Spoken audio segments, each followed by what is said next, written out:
Terry in Hello. Oklahoma. You're live with Eric and V. What would you like to talk about? Well, I was listening to Scott and some of the things that he said, and I find it common with a lot of Christians to have this circumlocution when anytime you bring up a word, like you said something about God wants everyone to be saved. Well, then he had to qualify saved, even though everybody in the Christian world would have a accepted understanding of that.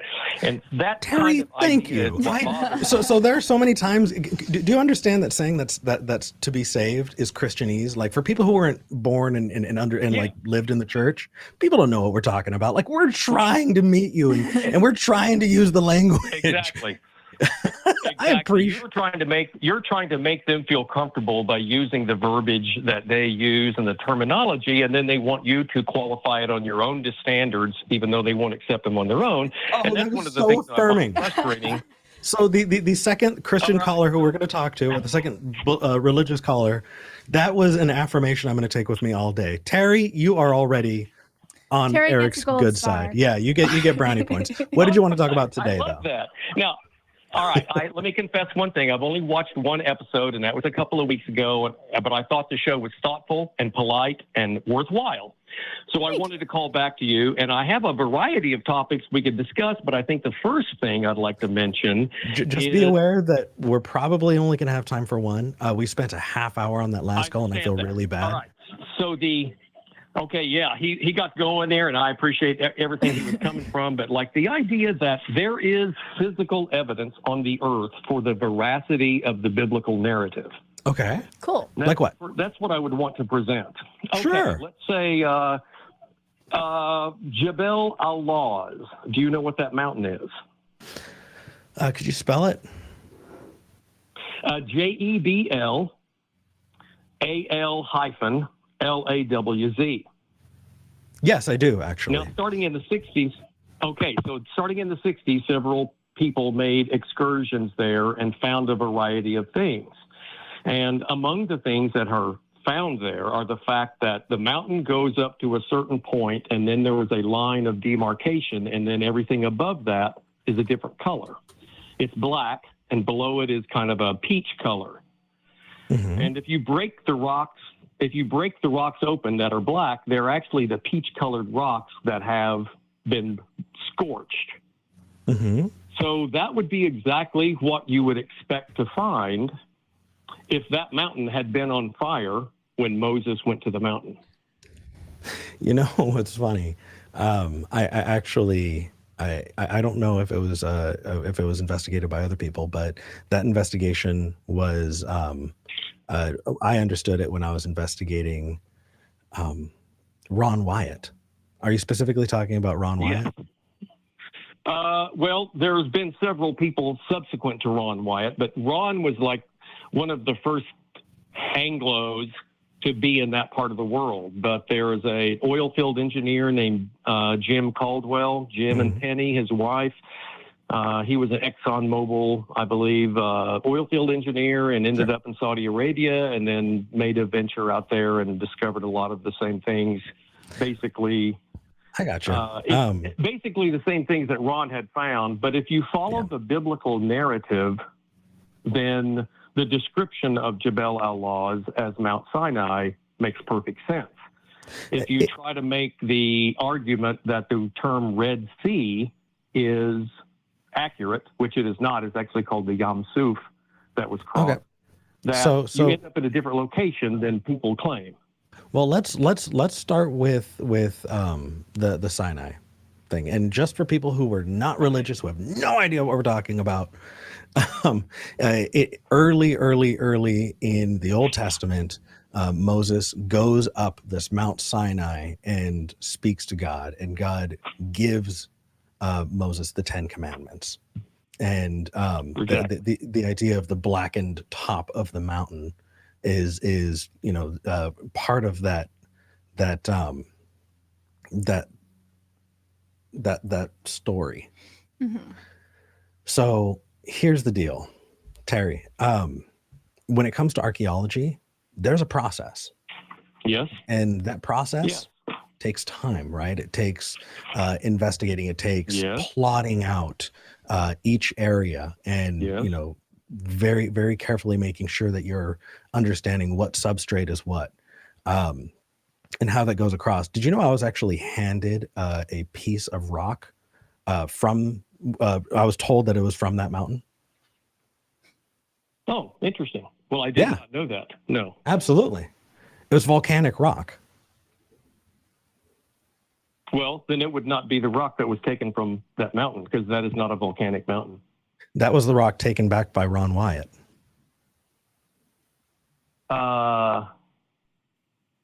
If you're saying someone handed you a rock that was given to them by Ron Wyatt, that may or may not be true. So I traveled to the Ron Wyatt Museum, and actually met with the people who worked with Ron Wyatt, the authors who continue to sell books that are sold by him. As far as investigating that is concerned, I have deeply investigated that, and I was handed by that person in particular, who says he was there with Ron in the Ron Wyatt Museum, and said, "This is a rock from the top of that mountain," and that rock was volcanic rock. Okay. Was it volcanic rock in the sense that we know it had to have emerged from the center of the earth, or was it volcanic rock in the sense that it was a rock that was subjected to substantial heat and has the same properties as the volcanic rock would? No. When we're talking about, we have igneous rock, we have metamorphic rock, and sedimentary rock, right? So it was not sedimentary, and what's importantly is it was not metamorphic, right? Metamorphic rock, you're talking about the heat and pressure, but when you're talking about igneous rock, this was volcanic glass. This would have only been created by a volcano. So specifically, the example that you are calling to give, I have personally investigated and debunked thoroughly. So if that is in your repertoire, please remove that. No. Oh, you won't? Well, I'm not going to. I'm not going to concede that entirely, because there are people still investigating it to this day. Speaking of the Associates for Biblical Research, the website BibleArchaeology.org also discredits this particular mountain as being Sinai. Okay. It would be difficult then to explain why there are carvings of Egyptian-style bulls at the base of the mountain. Why there would be... That was also debunked. And in fact, that specific trip, I think, was the one where Ron and his sons were arrested, is it not? I think that was.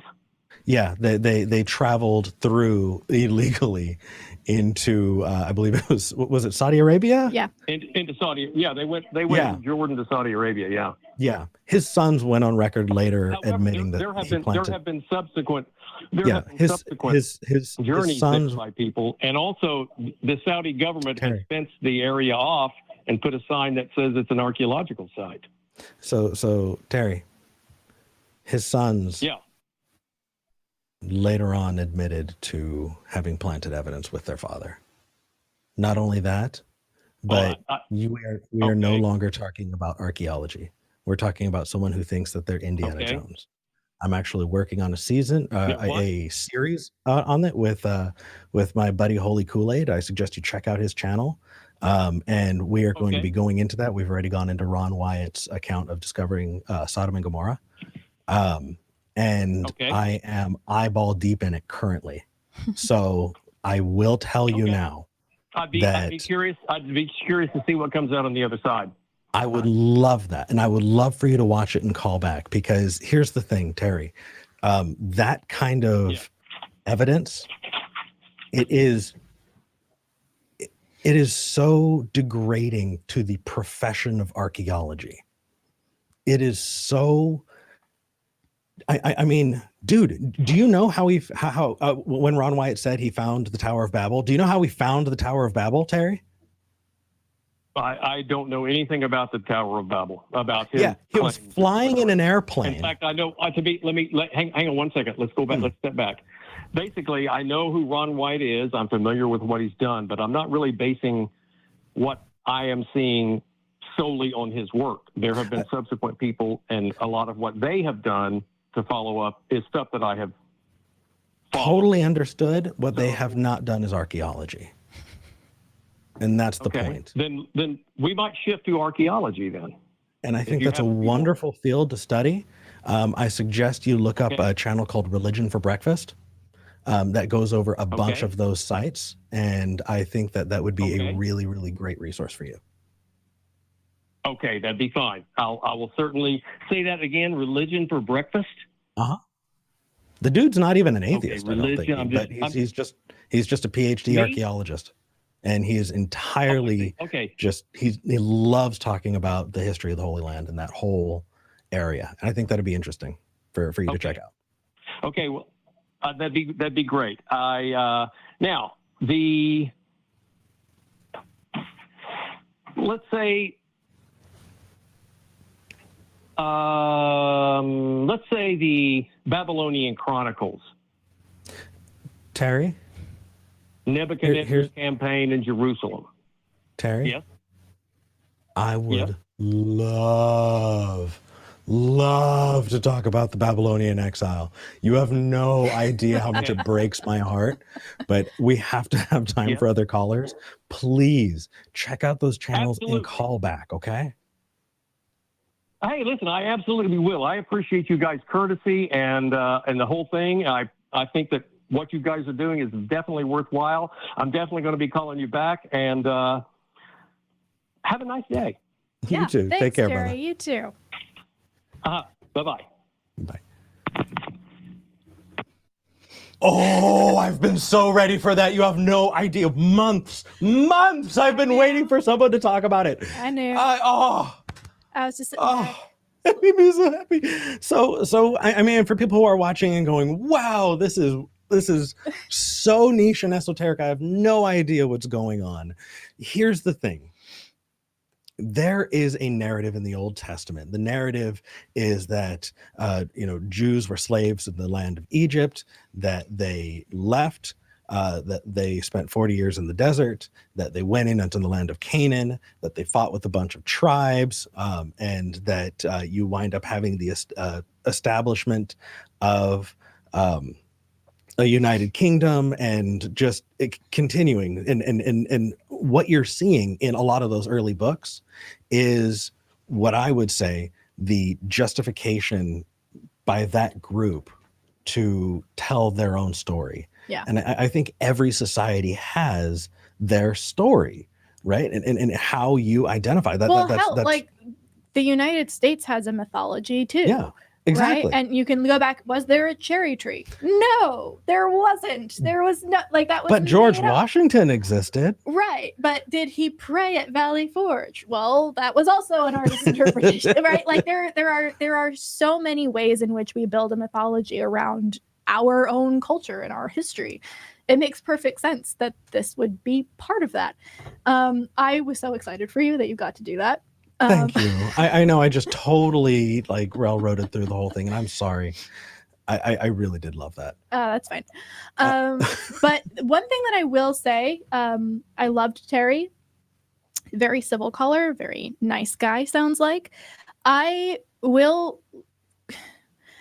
am hesitant to continue conversations with somebody who, when they are so thoroughly proven wrong about a particular thing, they refuse to say, oh, that's really interesting. I'm going to do more research and not bring that up until I have validated what you have said, right? You don't need to believe us on the spot and be like, oh, my mind has completely changed. But if we are going to continue a conversation with you, we need to know that if we are making valid points, that you are accepting and hearing those and entering that into the dialogue, because otherwise we're just going to go around and around. So I'm very excited that Terry is going to call back. My hope is that he will have done a little bit of that research, have validated what you brought to the table, and will be moving on to other things. It is so important, especially those particular narratives, because often in the comments, and not just under Talking in the videos, but lots of other videos, and even in my church as a kid, Oh yeah. the idea, oh, the preponderance of evidence, they found all of these things. They found Noah's Ark. They found The chariot wheels wheels at in the bottom of the Red Sea. That one stayed with me up until I learned about Ron Wyatt. Yeah, right. And that was like, and that's the other thing. Like, you might not know how much of your belief system is influenced by an individual person, because it's not necessary. It has become incorporated into the talking points without that tag of like, oh, by the way, this person did this thing. So if you are convinced that there are chariot wheels at the bottom of the Red Sea, or that they found the Tower of Babel, or Sodom and Gomorrah, or any of these other things, chances are you have actually been very deeply impacted by this one individual person. Totally. In the same way that so many Christians are not aware that they are interpreting the text not canonically, but rather, well, canonically, sure, but not historically accurately, but rather through the lens of the church fathers of the early, like, Middle Ages. Mm-hmm. So the fact that there can be Christians who say, oh, well, this is clearly what the Bible says about original sin. Who's Augustine? Like, yeah, like there is so much background and history that when you dig into it, honestly, for me, if you want to get somebody out of a fundamentalist mindset, not necessarily into atheism, but out of that fundamentalist inerrantist worldview, study where these things come from.